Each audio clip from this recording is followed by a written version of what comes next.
할렐루야. 우리 옆 사람하고 인사 한번 할까요? 은혜 받읍시다. 은혜 받읍시다. 할렐루야. 오늘은 축복의 그릇을 만들라 11번째 말씀으로 은혜의 문을 여는 긍휼의 마음, 이런 제목의 말씀입니다. 긍휼히 여기는 마음은 은혜의 문을 열어줍니다. 여러분, 제가 계속해서 성품에 대한 말씀을 전해드리고 있는데, 성품은 우리가 만들어가야 된다, 그렇게 말씀을 드렸어요. 기질은 타고나는 것이기 때문에 안 바뀝니다. 그런데 성품은 만들어갈 수 있어요. 그런데 특별히 긍휼히 여기는 이런 마음, 긍휼이라고 하는 성품은 정말 잘 안 만들어져요. 그래서 우리가 어떻게 이 긍휼히 여기는 마음을 우리 안에 품을 것인가, 그런 고민들을 좀 하면서 오늘 말씀을 나누려고 합니다. 성품이 변화되는 것도 참 어렵지만 우리가 성품을 하나하나 가꾸어 나가는 거 무지 어렵거든요. 그런데 여러분, 우리가 인생을 살아가면서 보면 쉽게 얻어지는 것들은 별로 좋은 게 없습니다. 누구나 다 할 수 있으니까. 그런데 어렵게 공부를 했다거나 어렵게 일을 해서 얻어지는 것들은 굉장히 귀하고 소중한 것들이 아주 많아요.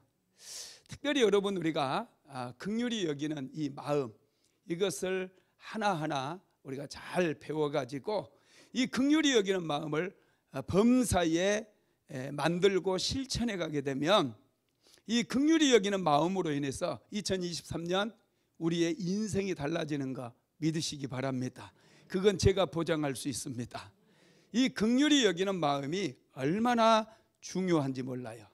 이 긍휼히 여기는 마음이 만들어지기 위해서는 먼저 여러분, 우리에게 성령이 충만하게 부어져야 됩니다. 생수의 강물이 우리 안에 넘쳐나야 돼요. 안산에는 크게 3개의 천이 흐르고 있습니다. 전에 제가 고잔 신도시에 살 때 이 2개의 이 천이 이렇게 딱 만나는 지점에서 살았거든요. 이 안산천이 있고요, 반월천이 있고 또 화정천이 있어요. 안산에 제가 처음에 왔을 때 이 3개의 천이 전부 악취가 굉장했습니다. 정말 이 물고기들이 살 수 없는 그런 아주 오염된 그런 천들이었어요. 그런데 이 안산시에서 또 고잔 신도시가 이제 20년 전에 개발되고 그런 과정 속에서 안산천을 완전히 전부 이렇게 정비를 했습니다. 특별히 이 화정천은 좀 늦게 정비가 됐는데, 제가 화정천을 이렇게 쭉 걸어다니면서 산책을 했던 적이 많이 있었거든요. 그런데 냄새가 많이 났어요. 막 온갖 이 폐수 오염 과정에서 내려오는 생활하수 막 이런 것들이 다 그 천으로 내려가다 보니 이 하천변에 걸을 수가 없이 악취가 나고 그랬었거든요. 그런데 안산시에서 이제 화정천 정비 사업을 이렇게 쭉 해 나가더니 그 더러운 오물들을 전부 바닥에서 긁어서 전부 이제 다 버리고 그곳을 전부 정비를 하더라고요. 그리고 나서 이제 가정에서 내려오는 그런 생활 폐수 시설, 하수 처리 시설들을 전부 만들어 가지고 그 생활 폐수들을 전부 정화를 시킨 다음에 천으로 내려 보내는 거예요. 그러니까 이 맑은 물이 계속해서 화정천으로 흘러 내려가니까 얼마 뒤부터요, 화정천에 물고기들이 막 잉어떼가 몰려오는 거예요. 이때만한 잉어들이 얼마나 많이 막 화정천에 있는지 모릅니다. 지금도 아마 많이 있을 거예요. 제가 보고 그때 한 10년도 넘었죠. 그때 제가 영상으로 찍어가지고 유튜브에 올리고 그랬었어요. 화정천 잉어떼 해가지고, 와, 정말 보기가 좋고 또 산책을 할 때 아주 상쾌하고 좋았습니다. 여러분, 우리 마음도 마찬가지예요. 우리 마음은 원래 여러분 만물보다 거짓되고 부패되었다고 그랬거든요. 한번 읽어볼까요? 예레미야서 17장 9절 말씀 한번 같이 읽어봅시다.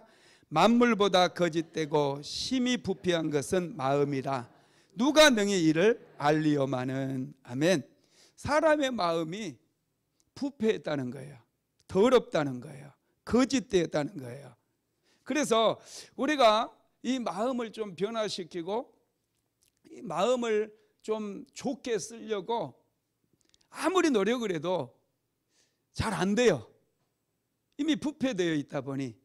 그래서 하나님께서 성령께서 우리 안에 오셔서 우리의 부패된 마음들을 다 치료해 주시고 그곳에 생수의 강물이 흘러가게 만들어 주실 때 우리 안에 여러분 향기가 진동하고 우리의 마음이 따뜻한 마음이 되고 부드러운 마음이 되고 긍휼히 여기는 그런 마음들이 생겨나게 된다라는 거 믿으시기 바랍니다. 여러분, 우리는 항상 좋은 성품을 가꿔야 돼요. 사람들이 화내고 막 이렇게 거칠게 하는 거 보면 어떤 분들은 그게 굉장히 멋있어 보인대요. 그래서 따라하는 분들이 있는데 여러분 절대 그런 거 따라하면 안 돼요. 여러분 나쁜 성품은 내보내야 돼요. 나쁜 물이 천으로 유입이 되게 되면 이 나쁜 물 때문에 전체의 물이 다 죽어버리고 물 속에 사는 물고기들까지 다 죽어버려요. 그래서 여러분 나쁜 물은 빨리 빼내야 되는 것처럼 우리 마음 안에 있는 그런 나쁜 마음들 우리는 빨리 다 제거해야 될 줄로 믿습니다. 좋은 마음을 많이 품게 될 때 우리가 행복해져요. 좋은 마음으로 살아야 됩니다. 그래야 좋은 열매가 많이 맺혀지기 때문에 그렇습니다. 오늘은 특별히 하나님의 은혜의 문을 열어주는 이 긍휼의 마음에 대해서 말씀을 나누겠는데 하나님께서는 이 긍휼히 여기는 마음을 하나님께 예배 드리는 것보다 더 소중히 여긴다고 그랬어요. 한번 읽어봅시다. 마태복음 9장 13절입니다. 시작. 너희는 가서 내가 긍휼을 원하고 제사를 원하지 아니하노라 하신 뜻이 무엇인지 배우라. 나는 의인을 배우러 온 것이 죄인을 부르러 왔노라 하시니라. 아멘. 예수님께서 나는 긍휼을 원한대요. 제사를 원하지 아니한대요. 이 말이 무슨 말이에요? 우리가 하나님께 예배드리는 것보다 우리가 주변에 있는 사람들에게 긍휼을 베푸는 삶을 하나님께서 더 기쁘게 보시고 하나님께서 더 높게 점수를 매겨준다라는 거예요. 그래서 우리가 배워야 될 게 있어요. 어떤 분들은 사업을 시작하면서 사업이 잘 되기를 원해요. 직장생활하면서 승진하기를 간절히 소원하고 원해요. 어떤 시험을 본 사람들은 그 시험에 합격하기를 정말 간절히 고대하고 갈망을 합니다. 그러면서 시험에 합격하려고 하면 또 승진하려고 하면 사업에서 돈을 많이 벌려고 하면 하나님의 은혜가 필요하잖아요. 은혜를 받아야 승진도 할 수 있는 거고 시험에 합격도 할 수 있는 거고 돈을 많이 벌 수 있잖아요. 그래서 정말 하나님께 나와서 기도도 해요. 하나님 나에게 은혜를 베풀어 주세요. 은혜가 아니면 나는 안 됩니다. 하나님 내 시험 합격하게 해주세요. 하나님 돈 좀 많이 벌게 해주세요. 직장에서 승진하게 해주세요. 우리 자녀 잘 되게 해주세요. 열심히 나와서 기도해. 그렇게 기도하면서 정말 이상한 것은 옆에 있는 사람에게 대해서 막 함부로 대해요. 함부로 야단치기도 하고 비방하기도 하고 전혀 긍휼을 베풀지 않아요. 그러면서 자신은 하나님께 은혜 받기를 원하고 하나님께 긍휼히 여김을 받기를 원하더라는 거예요. 이게 얼마나 이율배반적인 일입니까? 여러분의 인생 속에 정말로 하나님의 은혜가 필요하잖아요. 하나님의 도우심이 필요하고 기적이 필요하잖아요. 그렇다고 한다면 여러분 어떻게 살아야 되겠어요? 우리가 이웃들에게, 내 가장 가까이에 있는 남편에게, 아내에게, 자녀들에게 정말 긍휼히 여기는 그런 마음을 가지고 인생을 살아야지 하나님으로부터 도움을 받을 수가 있다는 거예요. 믿으시기 바랍니다. 많은 분들이 그런데 자기는 은혜 받기를 원하면서 무시하고, 은혜는 일도 없어요. 일도 없어. 가차없이 막.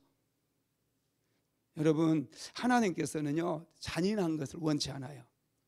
잔인한 마음을 굉장히 싫어합니다. 하나님은 우리가 긍휼히 여기며 살아가는 것을 정말 원하신다는 거예요. 그래서 오늘 본문에서 이렇게 말씀하죠. 자, 마태복음 5장 7절 말씀 같이 읽어봅시다. 긍휼히 여기는 자는 복이 있나니 그들이 긍휼히 여김을 받을 것이며. 긍휼히 여기는 자가 복이 있대요. 그러면 긍휼히 여김을 받는데요. 내가 하나님의 도움받기 원하고 내가 축복받기 원하면서 다른 사람의 임금도 떼먹고 함부로 대하고 용서 없고 가차 없고 잔인함으로 한 사람의 인생을 망가뜨리려고 하고 이렇게 인생을 살아간다면 어떻게 하나님께 은혜를 입겠느냐는 거예요. 어떻게 우리가 하나님께 도움을 받을 수 있겠느냐는 거예요. 이건 완전히 잘못된 생각이에요. 오늘 성경은 분명히 말씀해요. 긍휼히 여기는 자가 복이 있다고. 그가 긍휼히 여김을 받는다고. 하나님 앞에 우리가 은혜를 입기 위해서는 2023년 삶의 궤도를 수정을 해야 돼요. 지금까지 내가 어떻게 살아왔는가 한번 곰곰이 뒤를 돌아보면서 생각해 보십시오. 내가 잔인하지 않았는가? 사람들에 대해서 너무 교만하게 이기적인 그런 생각을 가지고 살지 않았는가? 한번 돌아봐야 돼요. 그리고 내 마음을 바꿔야 돼요. 만약에 내 마음을 바꿀 수 없다면 정말로 하나님 앞에 낮아져서 하나님 나를 불쌍히 여겨주시옵소서. 내 마음이 교만해져서 정말 내 안에 긍휼이라고는 일도 찾아볼 수 없습니다. 하나님 나를 용서해 주세요. 나를 불쌍히 여겨주세요. 이런 마음을 가지고 하나님 앞에 나와야 된다는 거예요. 그럴 때 하나님께서 우리 안에 긍휼히 여기는 그런 마음을 주셔요. 그리고 우리가 인생을 살면서 먼저 어렵게 살아가고 있는 분들, 여러분의 남편도 얼마나 힘들어요. 하루하루 치열한 전쟁터에서 직장생활 하고 있는 거거든요. 아내들 역시 마찬가지예요. 이 자본주의 많이 지배하는 이 세대 속에서 이 얼마나 힘들게 살아갑니까? 고민이 얼마나 많으며 얼마나 갈등이 많으며 이렇게 살아가고 있습니까? 그런 아내를 바라보면서 그런 남편을 바라보면서 정말 불쌍히 여기는 마음이 필요해요. 자녀들 역시 마찬가지예요. 맨날 게임만 한다고 야단칠 게 아니에요. 우리가 자녀들을 긍휼히 여기는 그런 부모가 된다면은 우리가 하나님 앞에 긍휼히 여김을 받을 수 있다라는 것을 믿게 되기를 바랍니다. 내가 먼저 긍휼히 여길 수 있어야 돼요. 전국에 있는 교도소를 돌면서 재수자들에게 사랑을 베풀며 복음을 전했던 한 목사님이 계셨습니다. 하루는 한 교도소에서 목사님께 전화가 왔어요. 재수자 한 사람이 무려 3개월 동안이나 단식 중이라는 거예요. 음식을 안 먹는다는 거예요. 그래서 막 억지로 입을 벌려서 호수로 먹을 걸 집어 넣어주고 있다는 거예요. 그래서 목사님이 그 교도소를 찾아갔어요. 재소자를 보고 깜짝 놀랐대요. 저게 사람인가 짐승인가? 완전 몰골이 말이 아닌 거예요. 빼쩍 말라 있고요. 머리는 헝클어져 있고 길어가지고 해골 바가지처럼 보이더래요. 이제 그분하고 면담을 하면서 교도관이 포승줄을 딱 풀어주니까 그분이 일어나자마자 자기 머리를 벽에 박는 거예요. 자기 죽는다고 막 소리를 지르면서 머리에 막 피가 철철 흘러요. 도저히 상담을 할 수가 없어가지고 교도관이 와서 다시 데리고 갔습니다. 목사님께서 그냥 갈 수는 없으니까 그분의 인적사항을 좀 달라고 그래서 자세히 꼼꼼히 읽어봤어요. 이분의 직업은 트럭 운전사인데 하여튼 욱하는 마음에 사람을 죽였대요. 그래서 1심에서 사형 선고를 받았다가 나중에 항소심에서 20년 징역, 유기징역을 받고 8년째 복역 중이라는 거예요. 이분에게는 아내와 4명의 자녀가 있는데 아내도 너무 사는 게 힘들어가지고 자녀들과 4명의 자녀들과 함께 자살을 하려고 시도를 했다가 미수로 그치고 만 거예요. 월세방 보증금을 빼가지고 포장마차를 했는데 실패를 하고, 그래서 일수 빚 300만 원을 갚지 못해가지고 이분이 이제 좀 시간이 된 얘기거든요. 이분이 저기 충청도 영동에 있는 그런 이상한 티켓다방 막 그런 데로 팔려갔대요. 애들은 컨테이너 박스에서 4명이서 살고 엄마는 그렇게 팔려가 버리고, 목사님께서 그 집에, 아이들이 사는 집에 찾아갔더니 애들이 정말로 비참하게 살고 있더라는 거예요. 그래가지고 이제 애들 위해서 쌀도 사주고 반찬도 갖다 주고 엄마 주소 물어봐가지고 그 엄마한테 갔대요. 그랬더니 그 엄마가 엄마에게 이제 남편 소식도 죽으려고 그런다는 얘기를 해주고, 그러니까 그분이 마음을 열더랍니다. 그러면서 목사님, 딸아이한테 전화가 왔는데 쌀도 사주고 김치 같은 것도 다 갖다 주셨다고 하대요. 그러면서 말문을 열기 시작해요. 그러면서 그분이 아빠에게 이런 얘기를 해달라고 그럽니다. 나는 비록 이런 데서 일하지만은 옥살이한 아빠를 위해서 열심히 살고 있다고, 몸과 마음은 정말 깨끗하고 오직 우리 가족은 아빠만을 사랑한다고 그렇게 전해달라고 얘기를 합니다. 그래서 목사님께서 다시 교도소에 가가지고 그 아내의 이야기를 그대로 전해줘요. 그랬더니 이분이 마음에 큰 신경의 변화를 일으키게 되고, 그때부터 마음을 다잡아서 열심히 자신이 살겠노라 그렇게 하면서 감옥 생활을 아주 열심히 잘했대요. 여러분, 누군가가 조그만한 관심만 가져줘도요,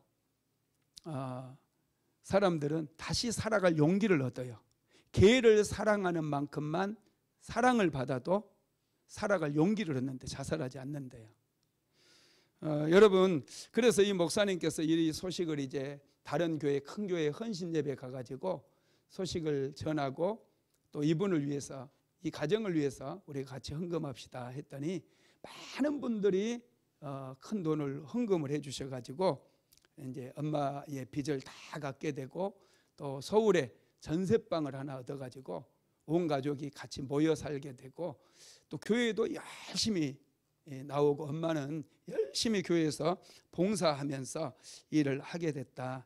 그런 얘기를 제가 책에서 본 적이 있습니다. 긍휼히 여기는 마음이 있을 때 생명이 살아나고 회복되는 그런 역사들이 일어나요.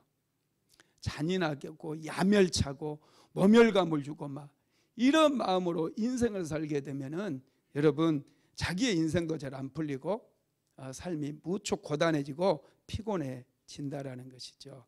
여러분, 긍휼이라고 하는 게 뭘까요? 긍휼은 고통 중에 있는 사람을 불쌍히 여기는 그런 마음이에요. 하나님께서는 긍휼히 여기는 마음에 복을 주십니다. 로마서 9장 15절로 16절 한번 읽어볼까요? 시작. 모세에게 이르시되 내가 긍휼히 여길 자를 긍휼히 여기고 불쌍히 여길 자를 불쌍히 여기리라 하셨으니, 그런즉 원하는 자로 말미암음도 아니요 다른 박질하는 자로 말미암음도 아니요 오직 긍휼히 여기시는 하나님으로 말미암음이니라. 아멘. 이 긍휼은 하나님의 사랑에서 나와요. 긍휼은 탕자의 아버지가 탕자를 측은히 여기는 그런 마음입니다. 엄마가 자녀를 불쌍히 여기는 그런 마음이 긍휼히 여기는 마음이라는 것이죠. 그래서 저와 여러분도 주변에 있는 사람들을 긍휼히 여길 수 있어야 돼요. 긍휼히 여길 때 하나님 앞에 긍휼히 여김을 받게 됩니다. 우리는 하나님의 긍휼도 사모해야 됩니다. 한번 히브리서 4장 16절 한번 읽어봅시다. 시작. 그러므로 우리는 긍휼하심을 받고 때를 따라 돕는 은혜를 얻기 위하여 은혜의 보좌 앞에 담대히 나아갈 것이니라. 아멘. 우리가 긍휼하심을 받고 돕는 은혜를 얻기 위해서 은혜의 보좌 앞에 담대히 나아갈 것이니라 그랬어요. 오늘 예배에 나온 이유가 뭡니까? 하나님 앞에 은혜 받기 위해서. 은혜 받는 게 뭐예요? 그게 긍휼히 여김을 받는 거예요. 우리는 하나님 앞에 은혜 받기 위해서 늘 예배 가운데 나오고 또 오늘 하루 종일 일하고 얼마나 육신이 피곤하겠어요. 빨리 집에 들어가서 이 추운 날, 체력 소모도 많은 날 집에 들어가서 따뜻한 방에서 쉬면서 휴식을 취하면 또 몸도 빨리 풀어지고 더 좋잖아요. 그런데 금요 성령 집회를 사모해서 쉬는 것을 포기하고 하나님 앞에 나왔어요. 왜요? 은혜가 필요하기 때문에. 하나님의 긍휼하심을 받아야지 내가 세상을 잘 살 수 있다는 걸 알기 때문에 하나님의 긍휼하심을 받기 위해서 이 자리에 나온 줄로 믿습니다. 구약의 성도들은요, 하나님의 긍휼을 얻기 위해서 성막으로 찾아갔어요. 성막 안에는 지성소가 있고 이 지성소 안에 은혜의 보좌가 있었거든요. 또 성막이 무너지고 솔로몬 성전이 지어진 이후에 하나님의 은혜를 받고자 원하는 사람들은 성전으로 나아갔습니다. 성전 안에 지성소가 있고 지성소 안에 속죄소, 하나님의 은혜의 보좌가 있었기 때문에 은혜의 보좌 앞에 나아갔다는 거예요. 그런데 여러분, 그렇게 성전으로 나아가도 성막으로 나아가도 하나님의 은혜의 보좌 앞에는 일반 백성들은 들어갈 수가 없었어요. 대제사장들만 유일하게 1년에 한 번 대속죄일에 어린 양의 피를 의지해 가지고 은혜의 보좌 앞에 나아가서 백성들을 위해서 중보기도 하고 나와서는 백성들을 축복하는 그런 일을 했다라는 거예요. 그런데 이제는 예수님께서 십자가에 못 박혀 죽으심으로 우리가 예수의 피를 힘입어서 성소에 들어갈 담력을 얻었다고 그랬어요. 이 말이 뭡니까? 이제는 누구든지 예수 그리스도를 믿는 모든 사람들은 예수의 피를 힘입어서 은혜의 보좌 앞에 나아갈 수가 있게 되었다는 거예요. 은혜의 보좌 앞에 나아가서 하나님 앞에 은혜를 구하고 하나님 앞에 긍휼을 구하게 되면 우리는 다 하나님의 은혜를 잊게 되는 거 믿으시기 바랍니다. 이 긍휼이라고 하는 게 참 좋은 성품입니다. 여러분, 그 성경의 인물 중에서 이 긍휼하면 떠오르는 인물이 있나요? 누구 생각나는 분이 있어요? 저는 보아스가 생각이 나더라고요.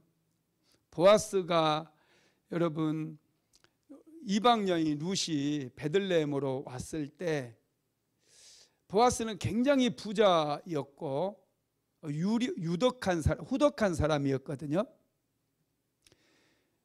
마침 룻이 베들레헴에 도착할 때가 곡식을 거둘 때였어요.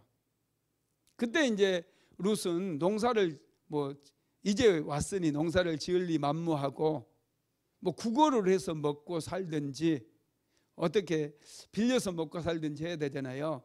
그런데 그 어머니를 공양하기 위해서 룻이 이삭주스로 나가요. 이삭주스로 갔는데 우연히 보아스의 밭으로 가게 되거든요. 근데 보아스가 그 자기 밭에 일꾼들이 일하는 모습을 보기 위해서 이렇게 나오잖아요. 물어봅니다. 저 여인이 누구냐? 나오미의 며느리인데 이방 여인입니다. 이렇게 얘기해줘요. 그 이방 여인이 이 유대인들이 살고 있는 베들레헴까지 와가지고 힘겹게 그 시어머니를 위해서 나와서 이삭 줍는 모습을 보고 보아스가 굉장히 긍휼히 여겨줍니다. 그러면서 종들에게 시켜요. 야, 다 묵지 말고 이삭을 좀 흘리고 해라. 이삭을 좀 흘려줘라. 주우라고. 그것뿐만 아니에요. 우물물을 멀리서 길러왔기 때문에 이 물을 굉장히 소중히 여겼거든요. 근데 목마르니까 물도 좀 갖다 줘라. 그리고 이제 간식으로 일꾼들이 먹을 수 있도록 이 볶은 곡식을 갖다 놨는데 그것도 좀 갖다 줘라. 여러분, 이런 마음이 긍휼히 여기는 마음이에요. 이 긍휼히 여기는 마음 때문에 보아스는 하나님 앞에 얼마나 여러분 사랑을 많이 받습니까? 그래서 보아스가 나중에 예수님의 족보에 들어가 버리는 그런 놀라운 일이 일어나지 않습니까? 그렇습니다. 그래서 우리도 이런 긍휼의 마음을 품어야 돼요. 예수님은 항상 긍휼히 여기는 마음이 가득 차 있었어요. 병든 자들이 자기에게 오는 것을 보면은 항상 그들을 불쌍히 여겼고 어떤 병이든지 다 고쳐주십니다. 귀신으로 인해서 고통받는 자들에게는 귀신을 쫓아내주시는 그런 일들을 행하셨다는 거예요. 여러분, 그러면 하나님의 긍휼은 무엇일까? 첫째는 연약한 자를 불쌍히 여기는 마음입니다. 나보다 연약한 사람들. 이사야서 42장 3절 한번 읽어봅시다. 상한 갈대를 꺾지 아니하며 꺼져가는 등불을 끄지 아니하고 진실로 정의를 시행할 것이며. 아멘.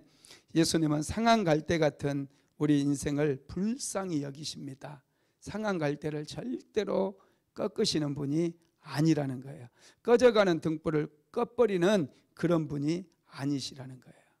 우리를 불쌍히 여기시는 분입니다. 두 번째로 가난한 자를 불쌍히 여기는 마음이에요.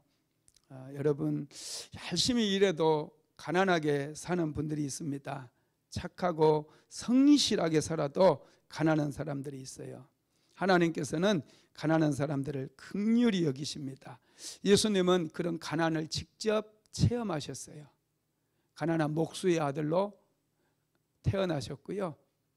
그리고 가장 낮은 곳에 말구유에 예수님께서 오셔서 가난을 체험하셨어요. 그래서 누구보다도 가난한 자들을 긍휼히 여기신다는 것이죠.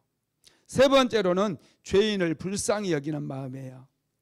하나님께서는 죄인들을 긍휼히 여기십니다. 그래서 독생자 예수 그리스도를 세상에 보내셔서 죄의 문제를 해결하도록 십자가에 못 박혀 죽게 하셨다는 거죠. 여러분, 누가복음에 보면은 그 바리새인과 세리가 기도하는 내용이 나와요. 바리새인은 자신이 얼마나 의로운지에 대해서 막 나열을 합니다. 자기는 11조도 하나님 앞에 드리고 또 자기가 의롭게 행한 것들을 하나님 앞에서 일일이 다 자랑스럽게 나열을 하면서 그게 기도다고 생각해요. 그런데 세리는 감히 성전 앞으로 나오지도 못하고 세리는 하나님 앞에 엎드려서 눈물로서 기도해요. 나는 죄인입니다. 나를 불쌍히 여기소서. 그 모습을 보고 예수님께서 이 세리의 기도를 하나님께서 들으셨다고 말씀을 하는 것이죠. 하나님은 여러분, 저와 여러분을 긍휼히 여기시는 분임을 믿으시기 바랍니다. 하나님께서 긍휼히 여겨주셨기 때문에 저와 여러분이 예수 믿을 수 있었고 오늘 이 자리에 올 수 있었습니다. 네 번째로 고난 중에 있는 사람을 하나님께서는 불쌍히 여기셔요. 저는 그 1만 달란트 빚진 사람 이야기를 항상 생각을 하면서 삽니다. 1만 달란트 빚진 자를 주인이 잡아다가 빚을 갚아라. 빚을 갚지 않으면 너와 내 자녀들을 다 팔아버리겠다 막 그러잖아요. 그러니까 이 1만 달란트 빚진 자가 주인에게 나를 용서하소서, 내가 반드시 갚겠습니다, 그렇게 긍휼을 구하거든요, 주인에게. 그랬더니 그 주인이 얼마나 마음이 참 따뜻한 분인지 그 1만 달란트의 빚을 전부 탕감해 줘버려요. 탕감해 준다고 분명히 얘기를 하거든요. 그래서 이제 풀려나가지고 자기 집으로 돌아가다가 자기에게 100데나리온 빚진 사람을 만나잖아요.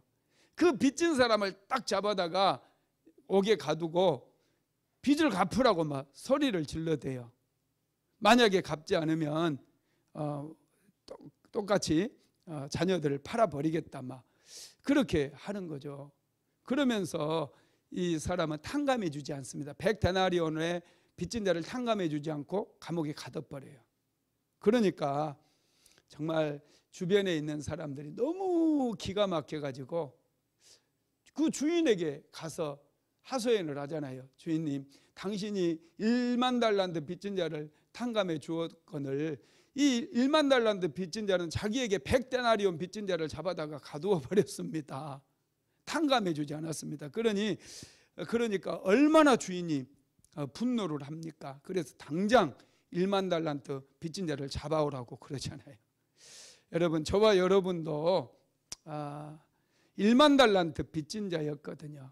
그런데 하나님께서 우리를 긍휼히 여기셔서 우리를 용서해 주셨어요. 그러니 저와 여러분도 용서하면서 사랑하면서 살아야 될 줄로 믿습니다. 마음속에 긍휼이 있는 분들은 마음이 참 부드러워요. 마음이 따뜻해요. 오늘 날씨가 많이 춥더라고요. 마음이 이 날씨처럼 추운 분들이 있어요. 날씨처럼 이렇게 막 예리하고 푹 찌르는 말 잘하고 차갑게 말하는 분들, 이런 분들은 하나님 앞에 긍휼을 잊기가 무척 어렵습니다. 항상 마음을 따뜻하게 하시기 바랍니다. 그리고 또 다른 사람을 무시하는 태도, 이런 것들이요 아주 나쁜 거예요. 농담으로 하더라도 절대로 그런 농담을 하면 안 돼요. 다른 사람을 한 자리 깔고 무시하면서 차갑게, 여러분 이런 것들을 아주 하나님께서 싫어하는 거예요. 우리는 모든 사람에 대해서 나보다 낫게 여겨야 돼요. 할렐루야. 우리가 무시해도 되는 대상은 아무도 없습니다. 정말 나보다 낫게 여기고 상대방을 존중해 줘야 돼요. 존중은 존중을 낳습니다. 내가 존중받기를 원한다면 정말 존중해 줘야 돼요. 그러면 다른 사람이 나를 아주 존중해 준다는 것이죠. 그러면 여러분, 하나님의 긍휼이 임할 때 우리가 긍휼히 여기게 되면 우리도 긍휼히 여김을 받는다고 그랬잖아요. 우리가 주변에 있는 사람들을 긍휼히 여기고 그러면 하나님의 긍휼이 우리에게 부어지는데 어떤 복이 임하느냐? 첫째는 구원의 축복입니다. 우리가 구원을 얻는 것은 하나님의 긍휼 때문이에요. 하나님이 나를 불쌍히 여겨주시지 않으면 절대로 긍휼을 얻을 수가 없다라는 거예요. 자, 에베소서 2장 3절로 5절 한번 읽어봅시다. 시작. 전에는 우리도 다 그 가운데서 우리 육체의 욕심을 따라 지내며 육체와 마음에 원하는 것을 하여 다른 이들과 같이 본질상 진노의 자녀이었더니 긍휼이 풍성하신 하나님이 우리를 사랑하신 극한 사랑을 인하여 허물로 죽은 우리를 그리스도와 함께 살리셨고 너희는 은혜로 구원을 받은 것이라. 아멘. 우리는 본질상 진노의 자녀들이었대요. 끔찍하죠. 그런데 하나님께서, 긍휼이 풍성하신 하나님께서 그 사랑으로 허물로 죽은 우리를 그리스도와 함께 다시 살려주셨고 우리가 은혜로 구원을 받게 만들어 주신 거예요. 믿으시기 바랍니다. 두 번째로는요, 용서의 축복을 받게 됩니다. 긍휼이 임하게 되면 용서가 임해요. 혹시 미워하는 분이 있으세요? 용서가 안 되는 분들, 하나님의 긍휼을 더 구하시기 바랍니다. 하나님의 은혜가 임하면, 긍휼이 임하면 용서가 부어져요. 용서의 은혜가. 그래서 우리가 용서할 수 있게 됩니다. 다윗도 여러분 하나님의 은혜를 통해서 용서받게 되잖아요. 다윗은 간음죄도 저질렀고요, 살인교사죄도 저질렀어요. 그런데 하나님께 다윗이 눈물로서 통곡하면서 자복하면서 기도했을 때 하나님께서 다윗을 긍휼히 여겨주셨어요. 시편 103편 10절에서 11절 한번 읽어봅시다.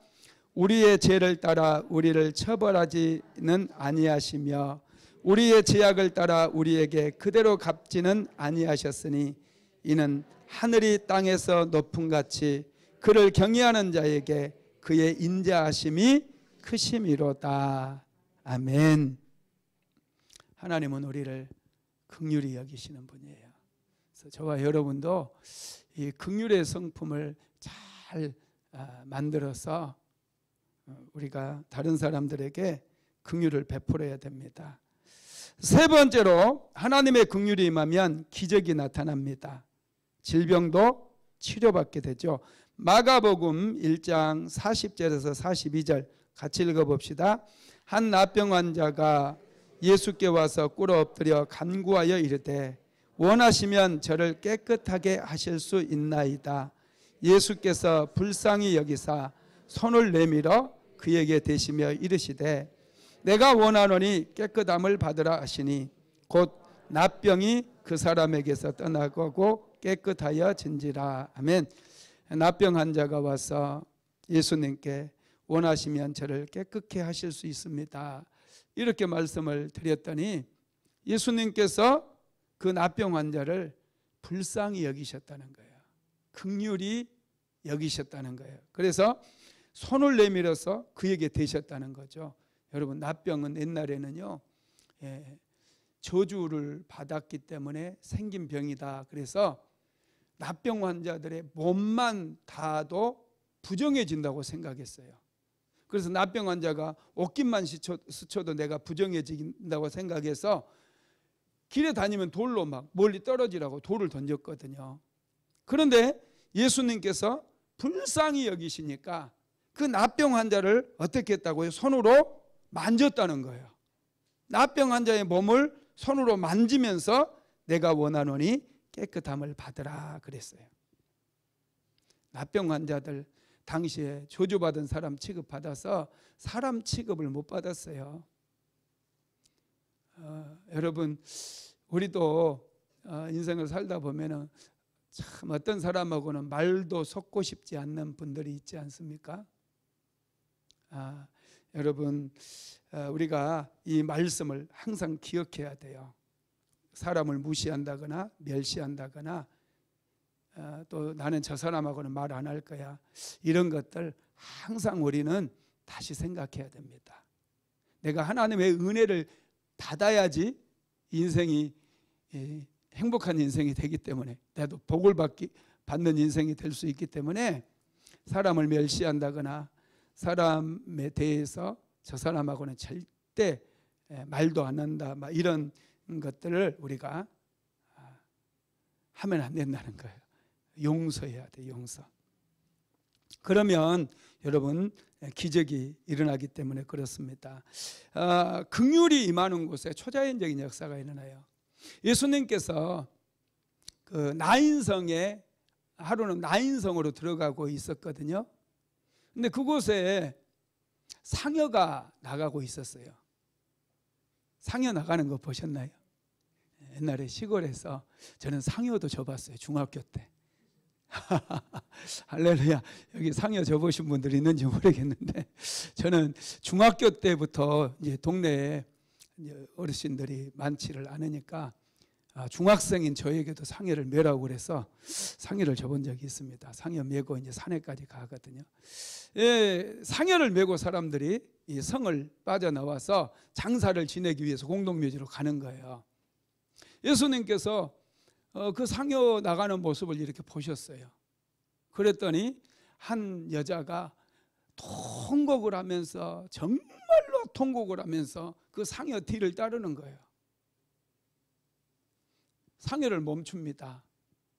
그리고 도대체 남편이 죽었는지 물어보니 아들이, 하나밖에 없는 아들이 죽어서 상여 나가고 있는 거예요. 그 얘기를 들었을 때 예수님의 마음이 무너지는 것 같았어요. 정말 이 여인을, 나인성 과부를 너무너무 불쌍히 여겼어요. 남편을 일찍 떠나보냈죠.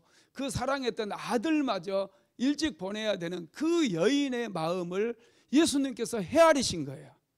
그래서 그 상여가 나가고 있는 그 현장 속에 관에 손을 얹고 청년에게 일어나라고 명령을 내려버려요. 그랬더니 그 청년이 살아나는 놀라운 역사가 일어났다는 거예요. 우리 예수님은 이렇게 긍휼이 많으신 분이에요. 이런 예수님의 마음을 우리가 품어야 된다는 거예요. 긍휼히 여기는 마음. 이 긍휼히 여기는 그 현장 속에 기적이 일어나고 하늘의 문도 열려지고 축복의 역사가 일어나게 된다는 것이죠. 그리고 네 번째로 긍휼이 임하면 인내심이 생깁니다. 하나님의 긍휼은 오래 참으시는 긍휼이에요. 우리가 잘나서 우리가 잘 죄도 안 짓고 의롭게 살아서 하나님께서 우리를 심판하시지 않는 게 아닙니다. 하나님께서는요 정말 긍휼이 풍부하시기 때문에 우리를 참아주시는 거예요. 여러분들 살아가는 모습이 하나님 보시기에 다 좋을까요? 박 목사가 살아가는 모습이 하나님 보시기에 다 마음에 들고 어우 이 아들 너무 좋다 막 이럴까요? 아니라는 거예요. 그런데 하나님께서는 오래 참아주셔요. 이게 하나님의 긍휼이거든요. 여러분 지금 푸틴 같은 사람도 전쟁을 일으켰잖아요.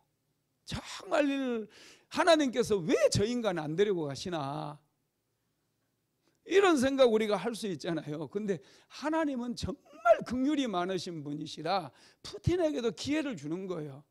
저도 회개하고 돌아올 수 있도록. 여러분 그렇습니다. 또 사도 바울도 그랬잖아요. 사도 바울이 어떤 일을 저질렀습니까? 예수 믿는 사람들을 잡아 감옥에 가두는 일을 했죠. 또 스데반 집사가 돌에 맞아 순교할 때 사도 바울이 거기 현장에 있었어요. 옷을 다 맡아서. 그리고 스데반을 돌으로 쳐 죽이자 했을 때 가표를 옳다 이렇게 여러분 똥글뱅이를 했다는 거예요. 그런 사람이었어요. 그럼에도 불구하고 하나님께서 바울을 그 현장에서 치지 않고 오래 참아 주셨어요. 긍휼을 베풀어 주셨어요. 그랬더니 바울이 여러분 어떻게 됐습니까? 사울로 변화됐잖아요. 사울이 바울로 변화됐잖아요. 여러분 정말 기독교 역사에서 바울이 없으면 안 되는 거예요. 바울 때문에 저와 여러분에게까지 복음이 전파되게 되었거든요. 그래서 바울은 디모데전서에서 이렇게 얘기를 합니다. 자, 디모데전서 1장 15절로 16절 한번 같이 읽어볼까요? 미쁘다 모든 사람이 받을 만한 이 말이여 그리스도 예수께서 죄인을 구원하시려고 세상에 임하셨다 하였도다. 죄인 중에 내가 개순이라. 그러나 내가 긍휼을 입은 까닭은 예수 그리스도께서 내게 먼저 일체 오래 참으심을 보이신 후에 주를 믿어 영생 얻는 자들에게 본이 되게 하려 하심이라. 아멘. 참 놀랍지 않습니까?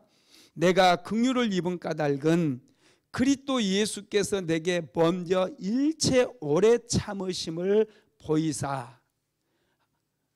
예수님께서 자신에 대해서 오래 참아주셨다는 거예요. 그래서 그 오래 참으심을 보여주신 후에 주님을 믿어 영생을 얻는 자들에게 본이 되게 하려 하셨다는 거예요. 야, 여러분 놀랍죠? 저와 여러분이 정말 이 예수님께서 긍휼이 풍성하신 분이셨다는 것을 생각하고 이 긍휼을 자꾸 배우고 훈련을 해야 돼요. 긍휼을 자꾸 몸에 익혀야 돼요. 우리가 하나님의 긍휼을 사모하는 까닭은 하나님의 긍휼이 임할 때마다 기적이 일어나고 축복이 일어나고 사업장에도 복이 일어나고 변화도 일어나고 가정에도 놀라운 축복이 부어지기 때문에 하나님의 긍휼을 그렇게 기다리고 사모하는 것이에요. 할렐루야. 여러분 그래서 저와 여러분은 이 풍성한 축복을 누리기 위해서라도 하나님의 긍휼이 여기심을 우리가 기다리고 사모해야 되고 또 무엇보다도 우리도 긍휼히 여기는 마음을 훈련해서 우리 가족들부터 시작해서 또 우리 사랑하는 성도님들 정말 긍휼히 여길 수 있어야 돼요. 긍휼히 여겨야 됩니다. 그래야 하나님의 복이 임하기 때문에. 그러면 우리는 어떻게 긍휼히 여기는 삶을 살 수 있는? 첫째는 신고 거둠의 법칙을 이해해야 돼요. 농작의 법칙을 항상 기억해야 됩니다. 우리 농부들이 여러분 콩을 심으면 무엇을 거둡니까? 콩을 거둡니다. 반드시 심은 것을 거두지 심지 않는 것을 거두지 못한다는 거예요. 여러분들이 하나님 앞에 긍휼하심을 잊기를 원한다면 반드시 기억해야 돼요. 긍휼을 베풀어야 돼요. 내가 서론 부분에서 말씀드렸죠. 내가 잘 되기를 원하고, 내가 승진하고, 사업에 성공하고, 돈 많이 벌고, 합격하고, 이런 것을 원한다면 그건 내 힘으로 되는 게 아니다고. 하나님께서 나를 불쌍히 여기시고 나에게 은혜를 베풀어 줘야 그렇게 될 수 있다고. 그렇다고 한다면 하나님의 긍휼을 잊기 위해서는 내가 먼저 긍휼을 심어야 돼요. 이건 심고 거두는 법칙이에요. 영적인 법칙은 심고 거두는 법칙이에요. 우리는 심어야 돼요. 긍휼을 심어야 됩니다. 자, 갈라디아서 6장 7절 한번 읽어봅시다. 시작. 스스로 속이지 말라. 하나님은 업신여김을 받지 아니하시나니 사람이 무엇으로 심든지 그대로 거두리라. 아멘. 인생은 정직합니다. 우리가 인생을 정직하다는 것을 믿어야 돼요. 내가 심는데도 거둔다는 것을 항상 잊어버리면 안 돼요. 자꾸 비난을 심고 욕을 심고 무시를 심고 그러면 내가 무시를 당해요. 존중받지 못합니다. 존중을 심고 긍휼히 여김을 심고 사랑을 심고 기쁨을 심고. 할렐루야. 여러분, 예수님께서는 비판을 심으면 비판의 열매를 거둔다고 그랬어요. 자, 마태복음 7장 1절로 2절 한번 읽어봅시다. 시작. 비판을 받지 아니하려거든 비판하지 말라. 너희가 비판하는 그 비판으로 너희가 비판을 받을 것이요 너희가 헤아리는 그 헤아림으로 너희가 헤아림을 받을 것이니라. 아멘. 우리는 은혜 받은 사람들입니다. 그래서 긍휼을 많이 심어야 돼요. 두 번째로 기독교의 황금률에 따라 긍휼을 베풀어야 되는데, 기독교의 황금률이 뭐죠? 마태복음 7장 12절이죠. 한번 같이 읽어봅시다. 그러므로 무엇이든지 남에게 대접을 받고자 하는 대로 너희도 남을 대접하라. 이것이 율법이요 선지자니라. 내가 참 따뜻한 대접을 받고 싶으면 따뜻하게 다른 사람에 대해서 대하라는 거예요. 내가 무시당하고 싶으면 상대방 무시하라는 거예요. 내가 존중받기를 원한다면 존중하라는 거예요. 이것이 여러분 율법이요 선지자래요. 굉장히 중요한 말씀이거든요. 여러분, 우리가 하나님 앞에서 존중을 받고 또 긍휼히 여김을 받기 원한다면 우리 옆에 있는 분들을 정말로 우리가 소중히 여기고 또 사랑하고 존중하고 그렇게 살아야 된다는 것이죠. 긍휼은 상대방의 마음을 공감하는 능력이기도 해요. 또 공감력도 키워서 서로를 좀 공감해 줄 수 있어야 된다라는 것이죠. 여러분, 우리가 예수님을 알기 전에는 본질상 진노의 자녀였어요. 그러나 예수님을 알고 믿음으로 우리는 하나님의 긍휼을 얻은 백성이 되었습니다. 자, 베드로전서 2장 10절 한번 읽어봅시다. 시작. 너희가 전에는 백성이 아니더니 이제는 하나님의 백성이요 전에는 긍휼을 얻지 못하였더니 이제는 긍휼을 얻은 자니라. 할렐루야. 우리는 긍휼을 얻은 자라는 거예요. 그래서 계속해서 더 많은 긍휼을 얻어야 돼요. 그래야 내 삶에 풍성의 복이 임해요. 내 삶에 좋은 사람들이 많이 붙어요. 내 삶이 행복해져요. 내 삶이 더 따뜻해져요.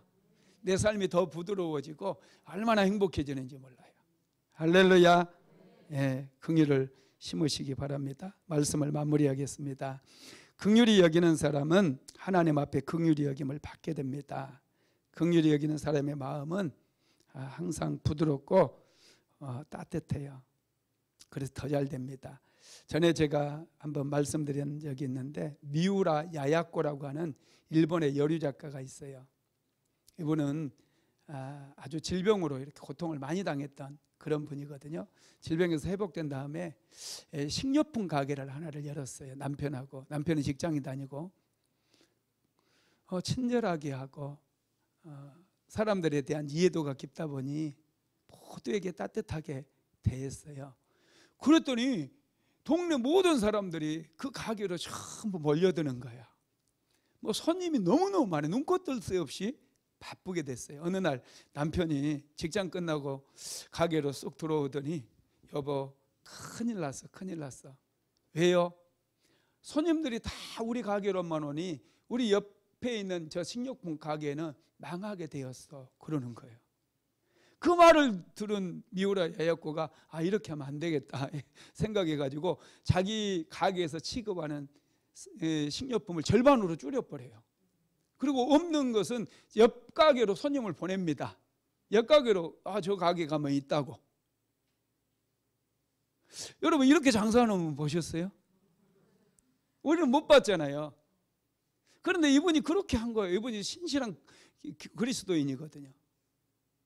그리고 이제 한산해지고 손님이 안 오는 거예요. 물건도 잘 안 갖다 놓고. 그러니까 손님이 옆 가게로 다 몰려가요. 그래가지고 이분이 뭐라 하느냐면, 시간이 남으니까 그동안 글을 쓰고 싶었는데 글을 못 썼는데 소설을 쓴 거예요. 소설을. 그게 빙점이라고 하는 소설이에요. 엄청나게 많이 팔렸어요.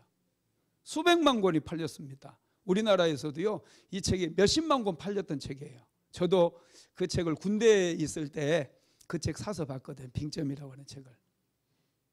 야, 참 이게 놀랍지 않습니까? 식료품 가게에서 한 10년, 20년 그 벌어야 될 돈을 한꺼번에 다 벌어버린 거예요. 이분이 책 한 권 제대로 써가지고. 여러분, 하나님께서는 이렇게 긍휼히 여기는 사람들에게 항상 복을 주신다는 거예요. 믿으시기 바랍니다. 예, 긍휼히 여기는 이 마음이요, 우리의 인생을 품위 있게 만들고 가치 있게 만들어요. 우리는 가치가 있는 일을 하기를 원하잖아요. 무슨 일을 하든지 좀 가치 있게. 여러분 인생 막 살면 안 돼요. 막 살려고 하지 마세요. 그렇게 사는 거 아니에요. 인생은 한 번밖에 없어요. 이 인생을 정말 소중하게 생각하시고 가치 있게 살아야 돼. 가치 있는 일을 하고. 우리에게 최고의 가치가 뭐예요? 하나님을 예배하는 일이잖아요. 얼마나 이게 보배로운 일이고 가치 있는 일이에요. 그리고 영혼 구원하는 일들, 사람 살리는 일 해야 돼요. 할렐루야. 그렇게 살아가게 되기를 주님의 이름으로 축복합니다.